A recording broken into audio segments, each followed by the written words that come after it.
Hello everyone, wishing you a very happy new year. Today we will continue our chapter of geography, chapter 6, realms of earth. So previous class में हमने internal और external processes के बारे में पढ़ा था कि जो अर्थ की टेक्टोनिक प्लेट्स होती है उनमें जो मूवमेंट्स होते हैं उनकी वजह से जो लैंडफॉर्म्स बनते हैं वो हमने पढ़े थे। तो फर्स्ट लैंडफॉर्म हमने पढ़ा था माउंटेन्स क्या होते हैं, उसके टाइप्स हमने पढ़े थे। Today we will continue with second landform that is plateaus क्या होते हैं। प्लेट्यूज एक एलिवेटेड एरिया होता है जिसका हायर पार्ट फ्लैट होता है। तो माउंटेन में क्या होता है, पूरा एलिवेटेड होता है वो, जैसे कि माउंटेन का शेप कोन जैसा होता है। लेकिन जो प्लेट्यूज होते हैं उनका हायर पार्ट फ्लैट होता है, just like a table. Best example of plateau is a table आप लोगों ने देखी है, वो लैंड से ऊपर होती है लेकिन उसका ऊपर का सरफेस पूरा फ्लैट होता है। प्लेट्यूज भी सेम होते हैं। ओके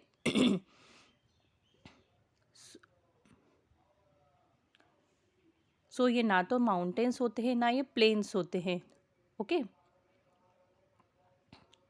समटाइम्स जो लोअर लैंड होती है प्लेट्यू की वो प्लेन होती है, जैसे कि तिब्बतन प्लेट्यू है। प्लेट्यू किससे बनते हैं, जो इंटरनल प्रोसेसेस होते हैं अर्थ के टेक्टोनिक प्लेट्स में, उनकी वजह से प्लेट्यूज फॉर्म होते हैं और ये जनरली माउंटेनियस एरिया में प्रेजेंट होते हैं। प्लेट्यू रीजन जो होती है वो बहुत फर्टाइल होती है और उसमें बहुत सारे रिसोर्सेज प्रेजेंट होते हैं। मेन ऑक्यूपेशन जो है यहाँ पर पीपल का वो एग्रीकल्चर है और माइनिंग है, क्योंकि यहाँ पर रिसोर्सेज फुल अवेलेबल है, इसलिए वहाँ पर माइनिंग की जाती है। पीपल एंगेज रहते हैं ट्रेड एंड कॉमर्स में and manufacturing industry as well. Moderate climatic conditions and good connectivity of transport network supports the tourist industries. यहाँ का क्लाइमेटिक कंडीशंस भी मॉडरेट है और यहाँ पर ट्रांसपोर्ट का कनेक्टिविटी भी बहुत अच्छा है, इसलिए ये टूरिस्ट इंडस्ट्रीज भी है यहाँ पर। Now we will study types of plateaus कितने टाइप्स के होते हैं on the basis of their origin and location. Origin और लोकेशन के बेसिस पे प्लेट्यूज को 4 टाइप्स में डिवाइड किया गया है। First one is intermountain plateau. ये प्लेट्यूज 2 और मोर माउंटेन रीजन के बीच में प्रेजेंट होते हैं।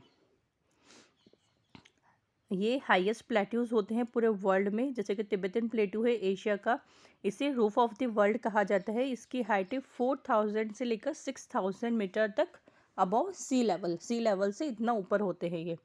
सेकंड है lava plateau. Sometimes volcanic activities also give rise to plateaus. जब वॉल्केनिक एक्टिविटीज़ होती है तब भी प्लेट्यूज बन सकते हैं। Lava piles up over time to form plateaus. Such plateaus are called volcanic plateaus. So जो वॉल्केनो से बनते हैं उन्हें लावा प्लेट्यूज कहा जाता है, या वॉल्केनिक प्लेट्यूज भी कह सकते हैं हम इन्हें। एग्जाम्पल है लावा प्लेट्यू का Deccan and Malwa plateaus in India. Next है piedmont plateau. The plateau at the foot of a mountain is a piedmont plateau. जो माउंटेन के फुट पे बना हुआ होता है उसे पिडमॉन्ट प्लेट्यू कहा जाता है, जैसे कि एपेलेचियन प्लेट्यू है यूएसए में। आप फिगर्स में सारे एग्जांपल्स देख सकते हैं, आपको क्लियरली समझ में आ जाएंगे। नेक्स्ट है continental plateau. Plateaus that rise suddenly from a low land और bordering sea are called continental plateaus. जो प्लेट्यूली सडनली किसी लो लैंड से बनते हैं या जो सी की बॉर्डर होती है वहाँ पर बनते हैं तो उसे कॉन्टिनेंटल प्लेट्यूज कहा जाता है, जैसे कि छोटा नागपुर है इंडिया में, ये एग्जाम्पल है कॉन्टिनेंटल प्लेट्यू का। Now importance of plateaus. Plateaus की क्या इंपॉर्टेंस होती है, स्टोर हाउस ऑफ मिनरल्स। यहाँ पर बहुत सारे मिनरल्स प्रेजेंट होते हैं इसलिए इसे स्टोर हाउस कहा जाता है। Plateau regions are usually rich in mineral resources. Chota Nagpur plateau in India is rich in mineral resources like iron, coal and manganese. Next generation of hydel power. जो वाटरफॉल्स होते हैं ये आइडियल साइट्स होती है production of hydro electricity के लिए। जो hydro electricity produce की जाती है इसे सीनिक ब्यूटी के लिए भी जाना जाता है, जो कि टूरिस्ट को अट्रैक्ट करते हैं, जैसे कि जोग फॉल्स है कर्नाटका का। Next cool climate. Higher parts जो है प्लेट्यूज के ट्रॉपिकल और सब ट्रॉपिकल रीजन्स में वहाँ का क्लाइमेट कूल होता है। नेक्स्ट हम पढ़ेंगे अब थर्ड लैंडफॉर्म में ये planes.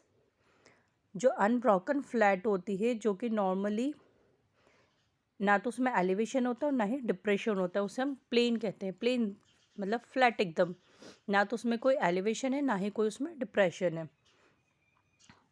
Plains have very gentle slopes and are also known as lowlands. Plain को lowlands भी कहा जाता है.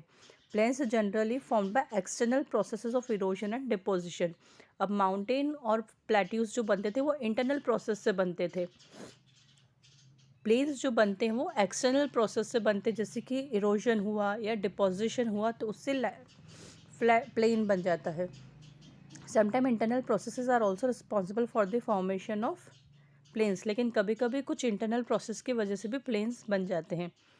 Now types of plains on the basis of their mode of formation plains can be classified into 3 types. किस type से ये बनते हैं उसके अकॉर्डिंग इन्हें क्लासीफाई किया गया 3 टाइप्स में.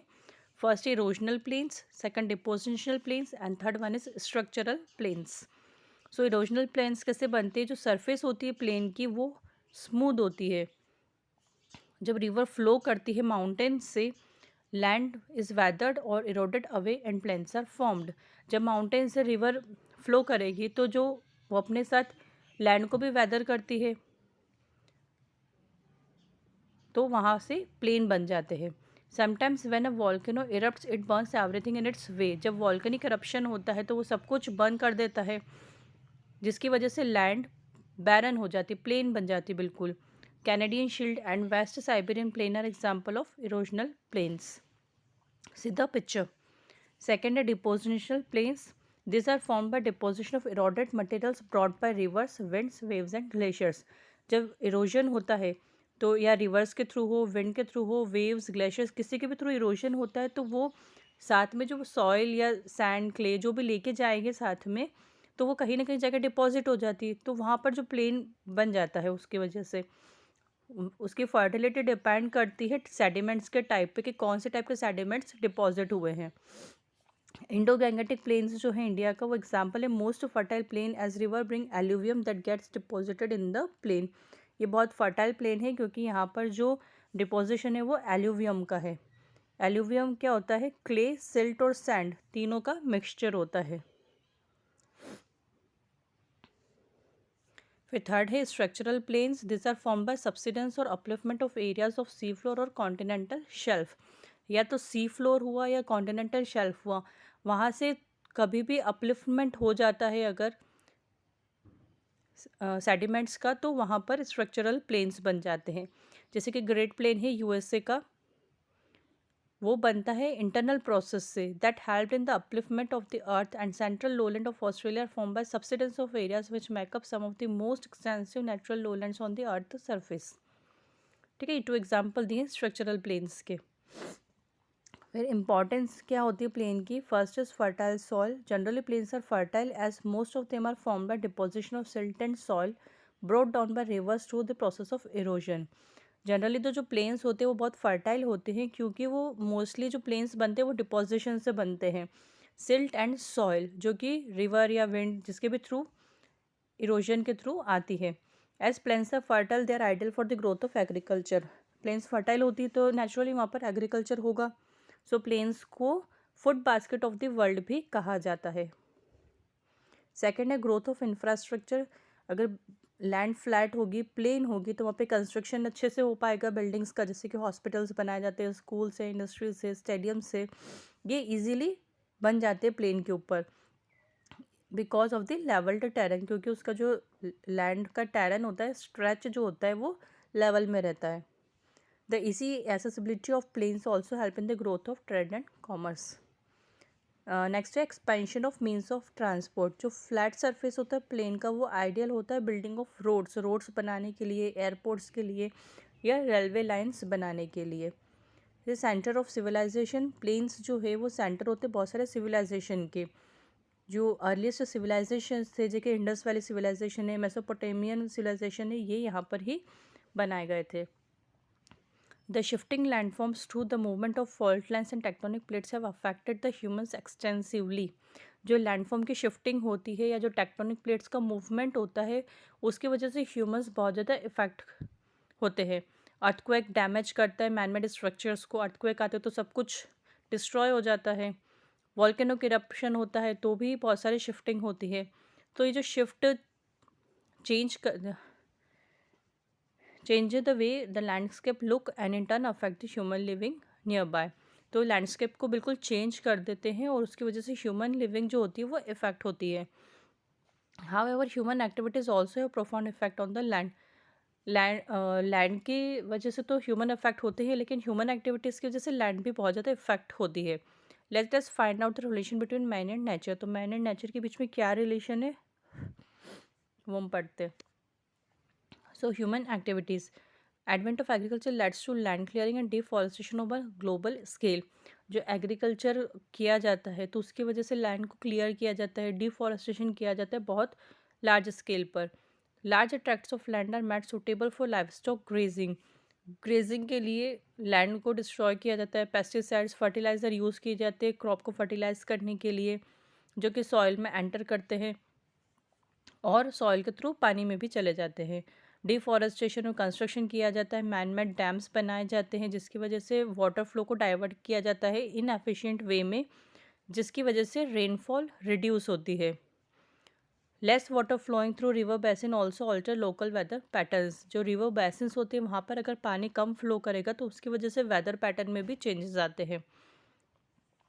मैनी इकोनॉमिक एक्टिविटीज़ होती है, ह्यूमन डैम्स बिल्ड करते हैं, रिवर कोर्स को डाइवर्ट करते हैं, डिग कैनाल्स बनाते हैं, माइनिंग एक्टिविटीज़ करते हैं, ये सभी नेचर को अफेक्ट करते हैं। नॉट ओनली दिस, जो बिल्डिंग बनाई जाती है, town, cities, industries, chemicals, organic pollutants and manufacture of plastic led to global warming. इन सभी चीज़ों की वजह से ग्लोबल वार्मिंग होती है, जिसकी वजह से सी लेवल बढ़ जाता है और कोस्टलाइन डिवेस्ट होती है and possibly changing the landscape forever. This erosion, deposition of pollutants, lesser rains, rise of sea level and increasing temperature on the earth's surface is also disturb the chemical and biological processes under the earth's surface.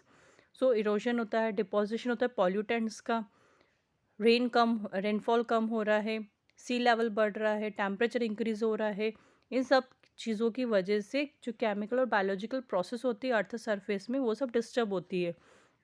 So human activities का एक बहुत बड़ा role है devastation को increase करने में, जैसे कि अर्थक्वेक आते हैं, फ्लड्स आ रही है, ड्रॉट्स हो रहा है, जिसकी वजह से लैंडफॉर्म बहुत हद तक चेंज हो रहा है। तो ये सब ह्यूमन एक्टिविटीज़ की वजह से ही होता है। ओके, सो लेट्स रिमेंबर क्या पढ़ा हमने इस चैप्टर में। फर्स्ट हमने लैंडफॉर्म्स पढ़े कि this are form by erosion and deposition. जो इरोजन और डिपोजिशन होता है उसकी वजह से लैंडफॉर्म्स बनते हैं। तो लैंडफॉर्म हो गए माउंटेन, प्लेट्यूज एंड प्लेन्स। फिर इंटरनल एंड एक्सटर्नल प्रोसेसेस पढ़ी। इंटरनल प्रोसेस जो कि अर्थ सरफेस के अंदर बहुत ज़्यादा हीट प्रोड्यूस होती है, तो वो टेक्टोनिक प्लेट्स को मूव करती है, तो वो हो गई इंटरनल प्रोसेस। एक्सटर्नल प्रोसेस में आगे हमारा कि जो विंड वाटर की एक्शन होती है क्रस्ट के ऊपर, वो हो गई एक्सटर्नल प्रोसेस। फिर माउंटेन्स, प्लेट्यूज एंड प्लेन्स हमने पढ़े। माउंटेन्स हो गए स्टीप हिल होती है जिसमें कि एलिवेशन होता है 600 मीटर तक की हाइट का, जिसका पिक स्मॉलर होता है बेस से, दैट इज़ माउंटेन। माउंटेन के टाइप्स पढ़े हमने, young and fold mountain, block mountain and volcanic mountains. Next हमने पढ़ा प्लेट्यूज। प्लेट्यूज एक एलिवेटेड एरिया होता है लेकिन उसका हायर पार्ट फ्लैट होता है। टाइप्स ऑफ प्लेट्यूज पढ़े, इंटर माउंटेन, पिड mountain, continental and lava. Third हमने पढ़ा प्लेन्स। प्लेन्स एक अनब्रोकन फ्लैट लैंड होती है जिसमें कोई एलिवेशन या डिप्रेशन नहीं होता है। इसके टाइप से erosional, depositional and structural. Okay.